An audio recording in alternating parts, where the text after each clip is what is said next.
उत्तर प्रदेश के बांदा जिले में भव्य हनुमंत कथा का आयोजन किया जा रहा है, जिसमें दूर दराज से श्रद्धालु बाबा धीरेन्द्र शास्त्री के कार्यक्रम में शामिल होने आ रहे हैं और बाबा के आशीष वाचन को सुन रहे हैं।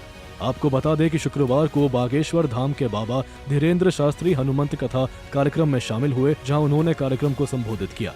कार्यक्रम को संबोधित करते हुए बाबा बागेश्वर ने सत्ता पक्ष हो या विपक्ष दोनों पार्टियों से अपील की और जातिवाद पर राजनीति न करने को कहा।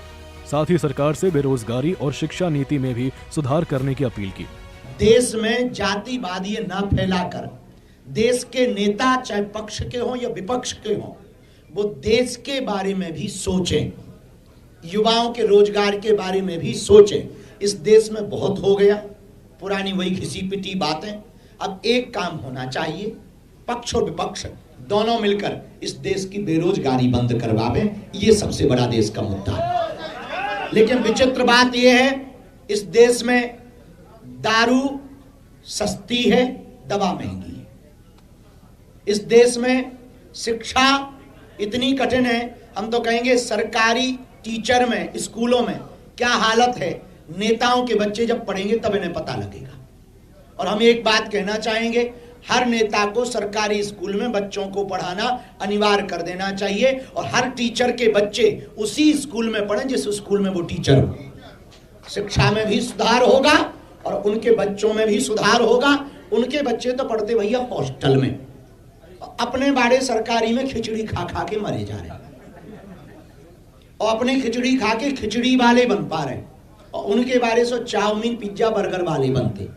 तो हम यही चाहते हैं इस देश में शिक्षा नीति में सुधार हो, लेकिन उसके लिए सरकार भर का कदम नहीं हो सकता। हम लोगों को भी वो कदम आगे बढ़ाना पड़ेगा। हमारे कहने भर से देश में बदलाव नहीं होना है। प्रत्येक व्यक्ति को ऐसी विचारधारा से भरपूर होना पड़ेगा। इस दौरान बाबा बागेश्वर ने बेटियों की शादी को लेकर भी बड़ा ऐलान किया और कहा कि जो भी गरीब घर की बेटियां हैं वे उनकी शादी में मदद करेंगे और ऐसे कई गृहस्थ सामानों को देंगे जिसका इस्तेमाल वो अपने गृहस्थ जीवन में कर सकती है। 15 फरवरी को 300 बेटियों का विवाह है।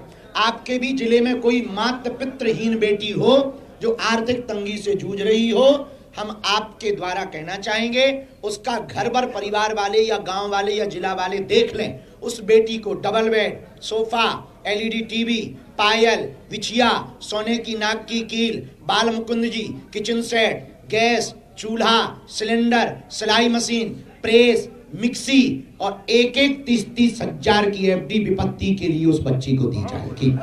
कथा की बात करें तो इस कथा का आयोजन 5 दिनों तक होना है, जिसकी जानकारी हनुमंत कथा के आयोजक प्रवीण सिंह ने दी और बताया कि 18 जनवरी को बाबा का दिव्य दरबार लगेगा, जिसका लाभ यहां आने वाले श्रद्धालु ले सकते हैं।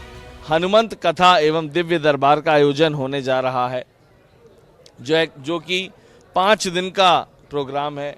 दरबार लगेगा। कथा दोपहर 1 बजे से हरी इच्छा तक चलने वाली है। एक दिन बीच में यानी 18 तारीख को दिव्य दरबार भी लगने वाला है। इन पूरे 5 दिनों में महाराज श्री हम लोगों को दर्शन देंगे, हम लोगों को कथा सुनाएंगे और उसका हम लोग लाभ लेंगे। गौरतलब है कि हनुमंत कथा आयोजन में श्रद्धालुओं की भारी भीड़ उमड़ने की उम्मीद है, जिसे लेकर प्रशासन भी अलर्ट मोड पर है, जिससे यहां आने वाले श्रद्धालुओं को किसी तरह की दिक्कत ना हो। हमारे बहुत आत्मीय हैं। अब ये बागेश्वर धाम के स्थायी सदस्य हैं। बागेश्वर परिवार के प्रति इनकी निष्ठा है। ये कन्या विवाह में भी अपने दलबल के साथ बागेश्वर धाम पहुंच रहे हैं। हमने इनकी सरलता, सहजता और इनके समर्पण के कारण ये कथा दी है। भविष्य में ऐसे ही श्रद्धालुओं को हम कथा देते रहेंगे। बांदा से सूर्य समाचार के लिए देवांश पांडे के साथ संदीप मिश्र की रिपोर्ट।